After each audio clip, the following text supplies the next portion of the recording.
70 to 80 to 90% of our health and aging is predetermined by our lifestyle choices, not the genes we inherit. Mobility is the medicine most of us forget to take.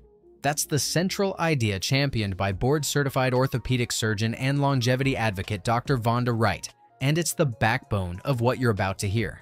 We age due to lack of mobility. How to save your mobility and therefore save your own lives. Aging is not a birthday problem. It's a mobility problem. When we stop moving, we don't just get out of shape. We downregulate the very systems that keep us alive and independent. Today, I'm distilling Dr. Wright's core framework into a single, practical voiceover you can follow. The 3 movements that matter most. The food and supplement basics that support them. How to adjust in midlife. And a 2-week starter plan you can begin today. This is education, not personal medical advice. Let's move. Here's the big picture. Movement is a cross-cutting drug. Pills tend to be 1-to-1, one for blood pressure, another for cholesterol, another for mood. Movement is 1-to-many. A single behavior, done consistently, improves glucose control, blood pressure, lipid profiles, brain function, mood, and sleep, while preserving the 2 physical assets that predict independence better than almost anything else: muscle and cardiorespiratory fitness. Dr. Wright calls inactivity a slow, silent leak across every system. Mobility is the plug, and the prescription isn't extreme. It's daily repeatable input. Lift on some days, walk most days, and let your heart pound a little, briefly twice a week. Let's start with muscle. Because as Dr. Wright says, lean muscle can save your life. The one thing that can save your life is your lean muscle mass. Muscle is your glucose sponge. It soaks up blood sugar after meals and helps keep your metabolism flexible. Muscle is also your fall prevention system. Strong legs, hips, and trunk give you balance, braking power, and the reflexes to recover from a trip. And muscle is the engine of daily living. Getting off the floor, loading groceries, carrying a child, handling luggage, even maintaining posture at a desk. The human body comes stocked with roughly 650 skeletal muscles. The remarkable thing is that those muscles respond at any age. You were born with 650 muscles. So question number 1, can we really maintain our lean muscle mass across our lifespan? Well, I'm going to give you the punchline. Yes, you can if you invest every day. In Dr. Wright's world, you'll often see a thigh MRI comparison. A sedentary older adult's mid-thigh looks marbled with fat, the muscle architecture blurred. An active 70-year-old's mid-thigh, by contrast, looks lean and sharply defined, more like that of a healthy 40-year-old. This side is what a 40-year-old's thigh looks like, full of muscle, robust, very little fat. In the middle is what happens to us if we sit around for 35 years. We lose our muscle architecture. This is the thigh of a 70-year-old triathlete. Very lean, very flank steakish, very strong. The difference isn't time, it's training input, repeated. When you give muscle a clear reason to grow and stay, it does. Bones matter just as much, and here's where Dr. Wright pushes a powerful reframing. Your skeleton isn't just scaffolding, it's a signaling organ. Bone is not just structural, it is releasing proteins, hormones that communicate everywhere. Bone releases messenger molecules, like osteocalcin, that communicate with the brain and the rest of the body, supporting metabolism, resilience, and aspects of cognition. Meanwhile, contracting muscle sends out its own text messages, myokaines like irisin, that nudge bone to build and remodel and support at brain health. When you move, you're not just burning calories, you're turning up a conversation inside your body. The bone-muscle-brain loop speaking a more youthful language. That's why the single best anti-aging routine is not in a bottle, it's in your daily movement. So, what should you actually do?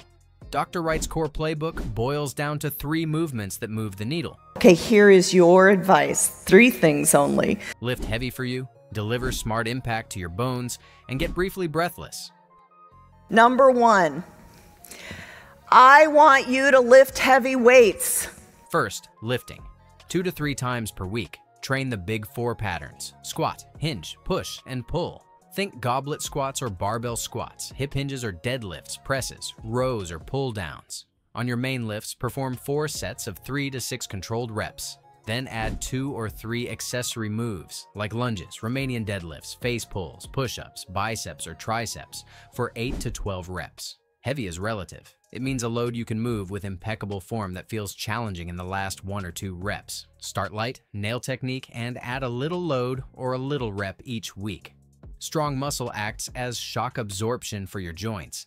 It distributes forces so cartilage and connective tissue aren't hammered alone. Number 2, You need to impact your bones. The mechanical stress of impacting bones, whether it's jumping up and down, running, going up and down the stairs. Second, impact. Bones are living tissue that respond to mechanical signal. Dr. Wright loves a simple daily habit. I want you to work in 20 jumps a day. You could do it just like this. This works 20 times. 10 to 20 crisp, springy jumps once or twice per day.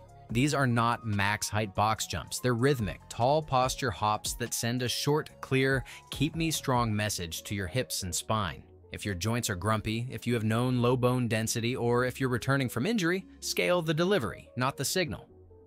Use step-ups, mini trampoline or reformer work, gentle line hops on a soft surface, or heel raises and toe pops while holding a counter.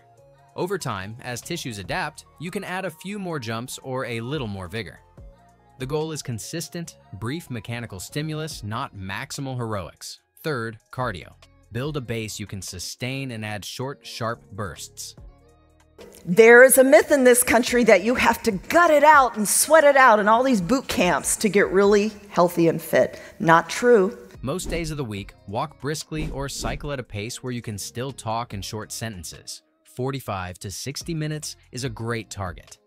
For us, as mere mortal athletes, is basically a brisk walk, getting our heart rates up, 45 to 60 minutes a day, and twice a week, you speed it up and sprint a little.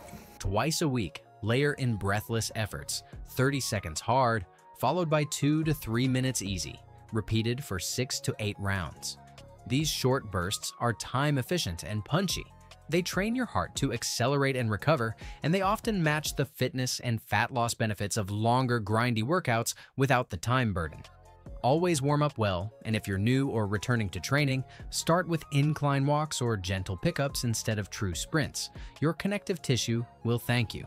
Cardio matters for another reason, Dr. Wright emphasizes: the independence line. That's the level of cardiorespiratory fitness where everyday life remains easy. Carrying groceries upstairs, hurrying across a street, enjoying travel without gasping. When your fitness dips below that floor, simple tasks feel like hills. When it stays above, you move through the world with margin. Your weekly base walks, plus those short, regular bursts, are how you defend that independence line for decades. What about joints? One of Dr. Wright's clinic demonstrations is unforgettable. Small changes in body weight can multiply the load your knees experience with every step. Joints bear 5 to 10 times body weight. So if you've gone from 0 to 500-pound squat, that is 5,000 pounds. Especially on stairs. A single pound on your frame translates to several pounds of compressive force at the knee per step during level walking, and much more when you go up or down. That's thousands of extra pounds across a day. The flip side is hopeful. Build strong legs and hips, and each step lands softer. Nudge body weight down even a little, and the total load across a week drops dramatically. Progressive overload, not ego lifting, is the principle. Move gradually from just enough to a little more, and let tissues adapt. So the principle is to not have aching joints, is progressively go up and not just let your ego take over. Balance and agility deserve their own moment. Many older adults don't lose independence because they can't leg press. They lose it because they trip and can't recover. You can train the reflex to save yourself. Each day, stand on one foot for 60 seconds per side while you brush your teeth. Progress by turning your head, closing your eyes briefly, or reaching the free foot forward and back like a slow-motion speed skater. Once or twice a week, sprinkle in simple foot speed patterns, line hops, gentle ladder drills, or quick step ankling. These micro skills teach your feet and hips to react and place, so the bag you didn't see by the chair becomes a shrug, not a broken wrist. Let's talk food the way Dr. Wright teaches it to busy patients. If you want to stay really, really, really healthy, we want to eliminate sugar spikes. We want a flat glucose curve. Anchor meals around protein, pair carbs with fiber, keep added sugar for true treats. Most active adults do well in the range of about 1.2 to 1.6 grams of protein per kilogram of body weight per day, and many older adults or hard-training people benefit from going a bit higher. More important than the day's total is your per-meal trigger. Include enough leucine, the amino acid that flips on muscle-building signals, to hit about 2.5 to 3 grams each meal. Whey, eggs, dairy fish, and lean meats are rich sources. Plant-forward eaters can absolutely get there by blending complementary proteins, for example, soy plus legumes and grains, or by fortifying a smoothie. When you eat carbs, eat them like an adult. Combine starch with vegetables or legumes so you get fiber, micronutrients, and a flatter glucose curve that keeps energy steadier. And keep added sugar low, not banned, just intentional. Save it for what you genuinely love. A word about composition. The bathroom scale is a blunt instrument. Dr. Wright reframes goals away from weigh less to recompose. More muscle, less fat, better performance. Crash dieting without resistance training burns through muscle. You can lose weight fast and come out metabolically worse, then regain mostly fat when the diet ends. Training plus protein is the antidote. Measure progress by strength numbers, by the way your clothes fit, and by the life tasks that feel lighter. Supplements are simple and personal. Aligned with Dr. Wright's bone-first emphasis, start with food, then use labs and clinical guidance. Vitamin D3 is a common gap. Take it with a meal containing fat and retest to find your maintenance dose. It's a hormone that affects so many organ systems. It's important for your bones. It's important for your immune system. It's important for your brain. So it's something that everyone should supplement. Magnesium supports vitamin D metabolism and muscle and nerve function. Many people fall short. Consider vitamin K2 to support calcium handling in bone. Dietary calcium from dairy, tofu, small bony fish, and greens comes first. None of these replace movement. They support it. And as always, decisions about supplements should consider your medications and medical history. Midlife deserves special attention, especially for women. Dr. Wright has been a clear, compassionate voice about what she calls the musculoskeletal syndrome of menopause. 80% of all women going through perimenopause will experience what the term we've coined, the musculoskeletal syndrome of menopause. As estrogen declines through the 40s and into the 50s, many women experience whole body aches, frozen shoulder, tendon irritability, a frustrating drop in strength, and quicker bone loss. The experience is real even when imaging looks normal, because estrogen receptors live on muscle, tendon, cartilage, and bone cells, and the inflammatory tone of tissues can shift.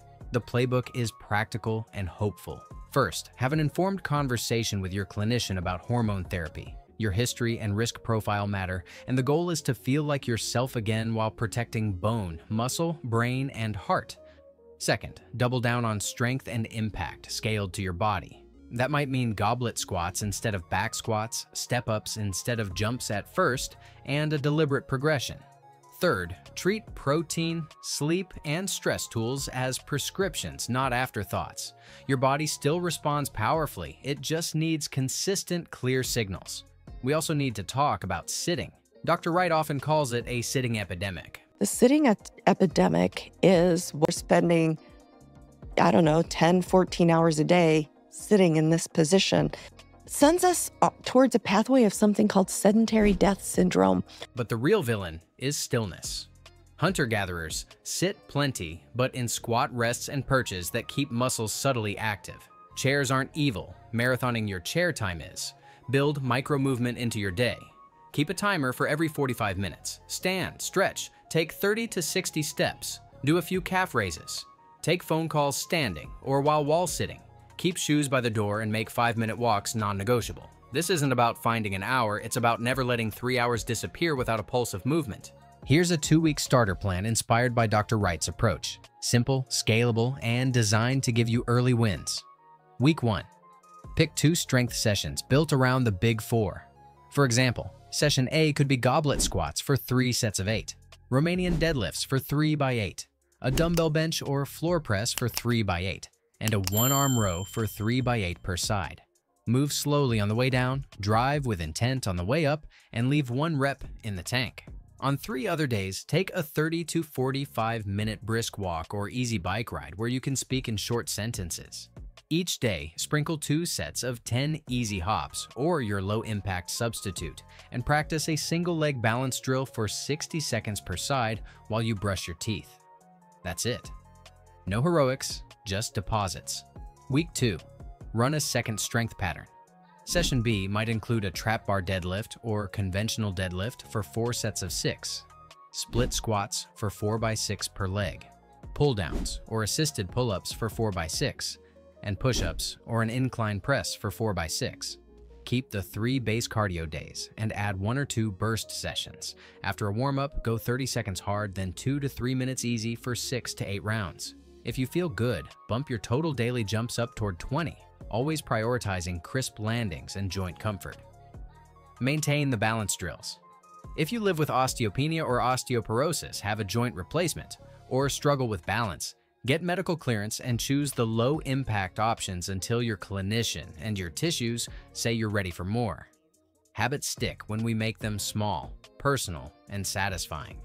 Dr. Wright often points to a classic human challenge: temporal disconnect. We're wired to underinvest in the future because future us feels abstract. The solution is to shrink the horizon and make the benefit immediate. Don't try to win the week. Win today. 1 heavy set that makes you feel strong. 10 jumps that take less than a minute. 1 brisk walk that clears your head. That's a dopamine cycle you can repeat. Remove friction from your environment. Keep a kettlebell in the living room. Put a foam roller by the couch. Block walk on your calendar like a meeting. Save a default 15-minute strength mini in your phone for chaotic days. Tie the habit to a why that matters. A grandchild you want to carry, a hike you want to finish, a hobby you want to keep. Discipline becomes easier when the reward isn't abstract longevity. It's feeling great this afternoon and proud tonight.